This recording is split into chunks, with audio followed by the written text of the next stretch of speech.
What's up, people? It's your girl Adeola. Good news, my people. Yes, let me tell you. Finally, Nigeria will be developed. Yes, to the shame of the enemies of progress, Nigeria will finally be developed. Che, this is what we've been praying for a long time. This is what we've been praying for. And guess what?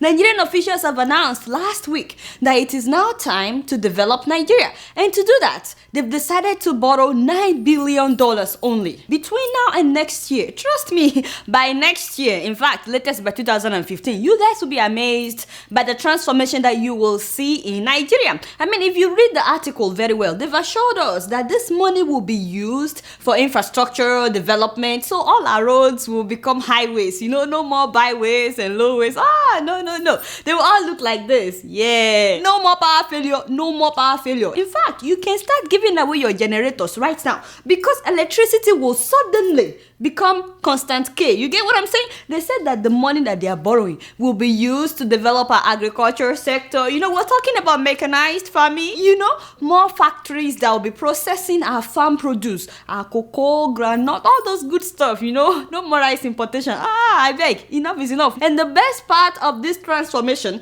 is that this money that we're borrowing will be used to generate employment opportunities across the country. Isn't that great? If you're a graduate and you've been looking for a job for a long time, between now and next year, I can assure you, you get a job. You get a job. You see, this is why I tell people, stop making fun of the Nigerian government. These people know exactly what they're doing and they have the best interest of the people. Give me that phone. Excuse me 1 minute, please. Don't you know I'm on air? I'm shooting. What? Excuse me?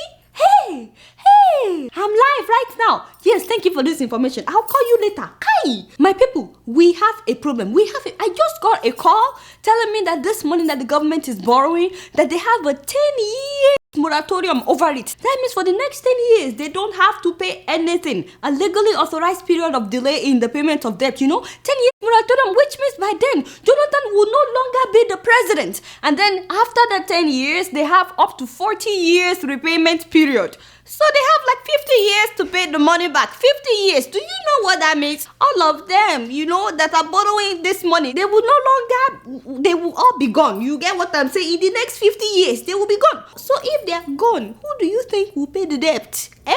Your children. Yes, my own children too. So good. Who are we even deceiving? If truly these people want to transform Nigeria, what has taken them so long? Yes. In fact, why is it that since Jonathan became president like 2 years ago, all that we've done is borrow? Yes, we've only been borrowing. Punch newspaper reported that within his first 2 years, that the federal government debt profile rose by 61%. That is not to talk about the recent debt that we're acquiring, okay? We've borrowed several billions of dollars from China, and what have they done with this money? What have they done? And early last year, when we were borrowing $3 billion, from China, they said that this money, that part of it, like $500 million, would be used to complete the Abuja light rail. Is the thing completed? I'm sure that they meant to say that the Abuja locomotive. I've told you several times that this thing is not a light rail. Everywhere else that I've been, this is how light rails look. Yes, these are what they call light rails. Everywhere else that I've been, this thing is a locomotive and it's a very expensive one. They also said that part of the money will be used to construct 4 new airport terminals in Kano, Lagos, Abuja, and Port Harcourt with 20 billion naira each. So I know that they recently renovated the Kano airport, but is this a 20 billion naira project? Seriously, this is a 20 billion naira renovation? And they also promised us that part of this money would be used in building a power plant in Bauchi State. And how far with that? My people from Bauchi, how is your electricity? Okay, obviously, all this money that they've been borrowing, in the name of development have not been properly managed. And apart from the money that we've borrowed, we mismanage our own resources. In fact, in the last 10 years, do you know that the federal government has illegally withdrew more than 1.4 trillion naira? 1.4 trillion naira from the special funds account. Do you know that? And they cannot give account of this 1.4 trillion naira. So why should we believe that now that they are going to borrow $9 billion, that Nigeria will suddenly be transformed between now and 2014? And wait, 2000. I completely forgot. There's an election in 2015. Yes, that is what this is all about now. That is what this is all about. There's an election in 2015. I forgot that Nigerian government, whenever an election is getting close, they start fixing cosmetic stuff so that gullible people will say, this administration has tried though. We should vote for them again. Yes, my people, do not be deceived. Do not be deceived. It is a strategy for re-election. You get what I'm saying? I mean, why didn't they do something since 2011? And what happened to Madam Ngozi?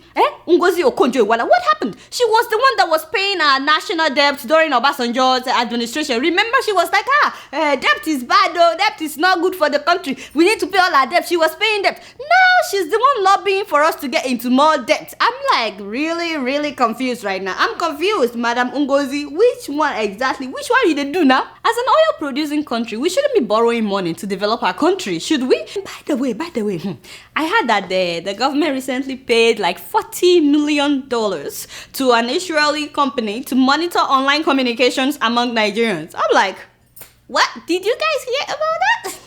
This is why I keep warning people, stop making fun of the Nigerian government on the internet, okay? All of you that like to tweet and put stuff on Facebook about Mr. President, and those of you that will record yourself in front of the camera and you will put it on YouTube saying all kinds of stuff, Amebo, all of you, you see your life now? Mr. President may be reading your email as I'm speaking right now, you see?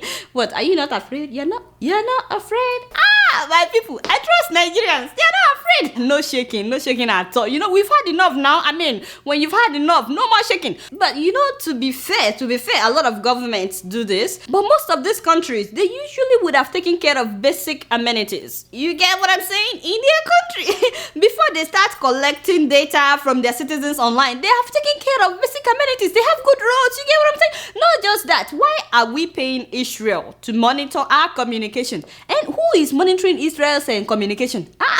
And people say the US is doing it. It's true, but who is monitoring the US's communication? Isn't it Americans? You know, from what I know, these countries that collect data from their citizens online, they usually develop themselves first. You get what I'm saying? And then their own citizens are the ones that monitor the communication. Don't be surprised if you find Nigerians in many of these intelligence companies all over the world, because Nigerians are good. I mean, why can't we just train the Yahoo boys? You know, these guys already spend the whole day on the internet anyway. They know how to hack into people's email accounts all over the world, you know, without even leaving Nigeria. Many of them are university graduates, you know, without jobs. So why don't we just train them? Instead, we pay them $40 million. But what do I know? You know, I'm just keeping it real.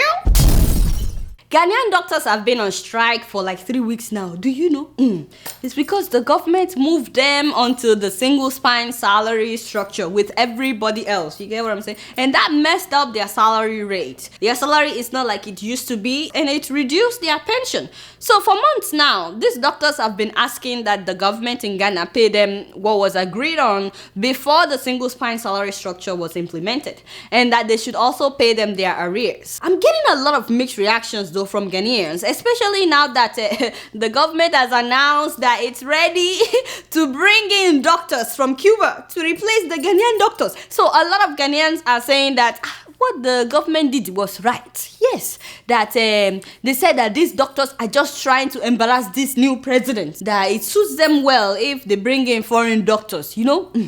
Me, I don't know. Some people said most of these Ghanaian doctors don't even like to go into rural places, you know, where these Cuban doctors would go to. Meanwhile, there are others, Ghanaians as well, that are saying that the money the government would spend to ship in doctors from Cuba makes no sense, that they should just pay the doctors on ground good money. They also said that these doctors have really tried and that they should be compensated. So the debate has been two sides, yes. But as usual, you know, I'm always very quiet when it comes to other people's business. I stay focused and I just mind my own business. Yes.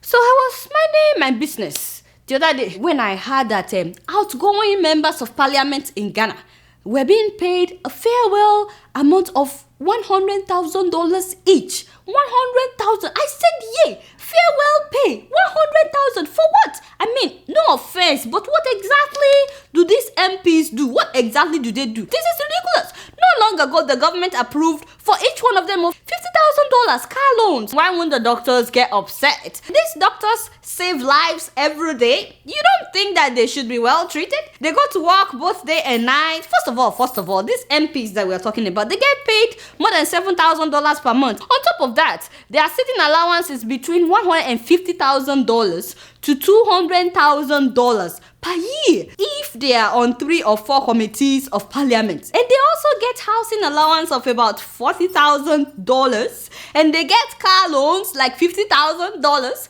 They get petrol allowance for like 200 gallons per month. And apart from all of these things, no contractor gets any contract in any part of Ghana without the MPs getting their share. I mean, everybody knows this on the streets of Ghana that you have to pay the MPs first if you're trying to get any contract. Meanwhile, doctors and even university lecturers in Ghana, they are fighting for their salaries. You know that lecturers were also on strike recently. Why is it that government officials in Africa never have enough? I mean, this past January, remember that Kenyan MPs also awarded themselves $107,000 each as retirement bonus. Not only that, they will each have armed security guards, a diplomatic passport, and access to airport VIP lounges anywhere in the world that they go to. Meanwhile, an average yearly salary in Kenya is about $1,700. If not for the new president, Uhuru Kenyatta, the man reduced the salaries of the MPs. Yeah, so he cut it down. And he increased the salaries of the common people. The minimum wage, he increased it by 14%. That is what I call a good president. We need somebody like that in Nigeria that will reduce the salaries of our senators. So for the doctors in Ghana, I think it's ridiculous that the government would rather bring in doctors from Cuba, instead of paying these doctors good money. How ridiculous, eh? And Ghanaian doctors, you do well. In case you are watching me, you too, I beg now, don't make it long. Just think about the sick people, eh? Yes, so please don't drag it too long, eh? Resume back on time. Yes, please resume back on time. So like I told you guys, I'd rather mind my own business. So please, I'm just keeping it real. Moving on to South Sudan, a 17-year-old girl has gained international attention after threatening to commit suicide if she is not allowed to marry a 79-year-old commissioner. Just imagine, 17-year-old girl, and she is a primary 6 student. Primary 6. She's saying that by fire by force, so she must marry this commissioner. Yes, commissioner. That if she's not, that she will kill herself. Now, women activists and parliamentarians in South Sudan are fighting against this wedding. They believe that the girl was enticed by the commissioner, with promises of cars, nice house, and wealth. And considering the fact that her family is not rich, these activists believe that the girl is not the one talking right now, that money is the one talking. How many 17-year-old girls do you know that would see an 80-year-old man walking on the street and say, I think I'm in love? None. I'm yet to see any. Anyway, what these activists are fighting for is that she should be allowed to finish her education and make something out of her life instead of having to be the youngest wife of some politician having no education. So these activists accused the commissioner, his name is Ben Yangi, and he's from the Kajokeji in Central Equatorial State. They accused him of manipulating the girl. Right now, the girl's family is divided. Her parents are all for it, so her parents are in full support, by the way. But many members of the family are saying, this is not right. This is not right. She's just a teenager. How can we do this to her? Now she's just a teenager. And they are saying that how can she even enjoy that thing? Yes, how can she enjoy it?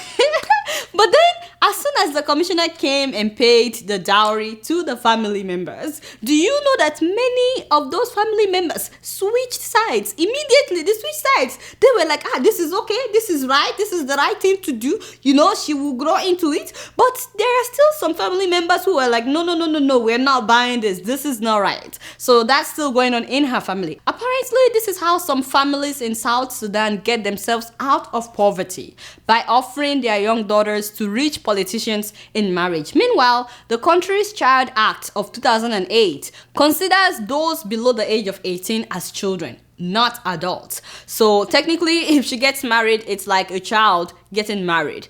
I don't gossip, I don't gossip. So, but I'll keep you updated if the wedding holds, you know me? I'm just keeping it real.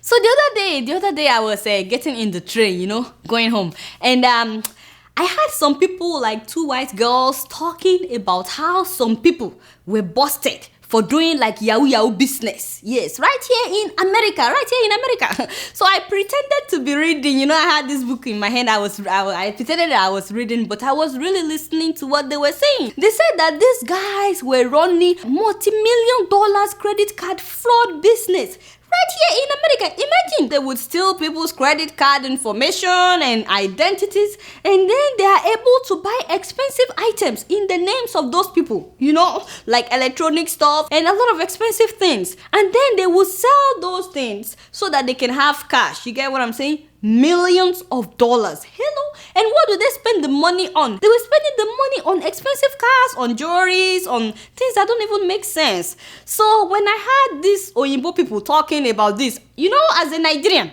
and here in America, you know, people like to say all kinds of things about Nigeria. They think that we're all yahoo guys. You get what I'm saying? They just insult you sometimes. So now that they arrested these Americans too, you know, like 32 of them is what I had. Now that they arrested them, I said to myself, I think I have the right, you know, to also say something. Yes, because these people, they always talk about how they get emails from Nigeria asking them for money. But now that they arrested these Americans too, doing yahoo business, I felt like I should be able to say something now. So I cleared my throat and I said, hi ladies, I was just listening to what you guys were saying, you know. That is so sad. That is really sad. But you see, this is why I tell people, it's not just Nigerians, As you can see, these are Americans right here in America that have stolen millions of dollars. What do you have to say about that, America needs to wake up and take care of its own business. Yes, such a shame. What a shame. So I was expecting them to agree with what I was saying because I thought I had a good case, right? But they just stared at me like...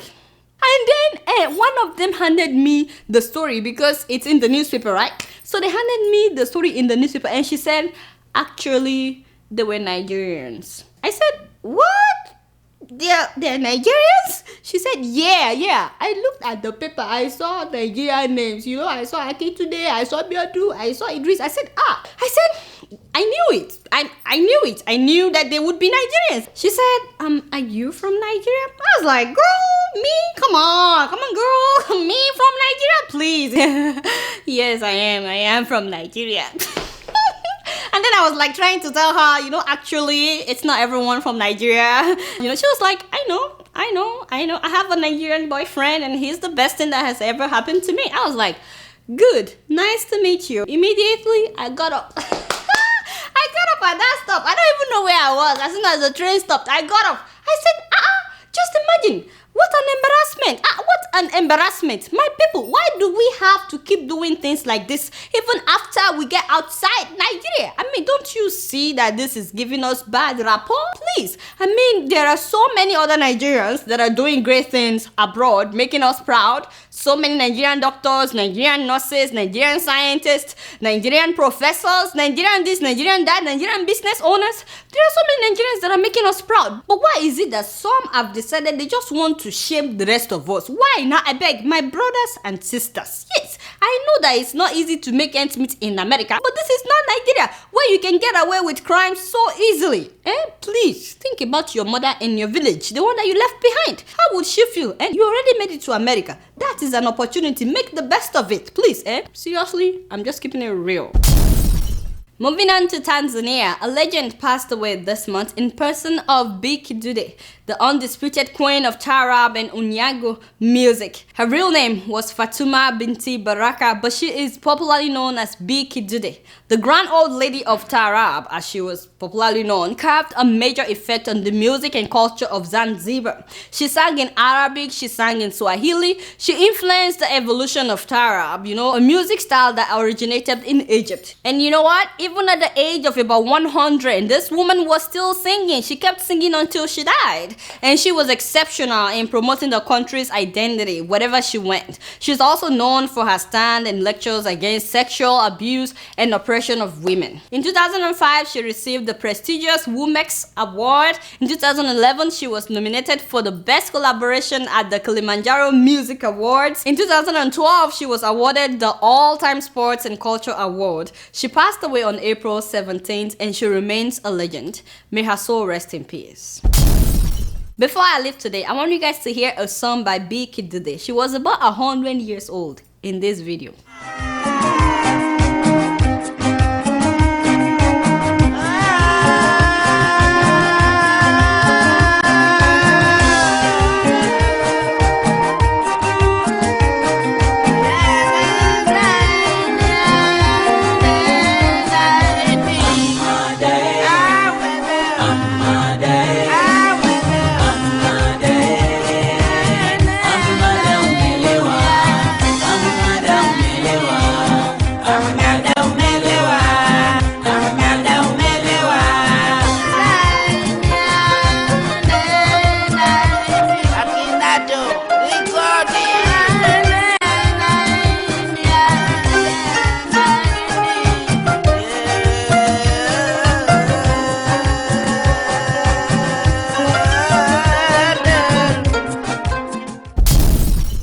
Alright, y'all, it's been real, and I'm keeping it real right up in here. Until next week, I'm gonna see y'all later. Peace out.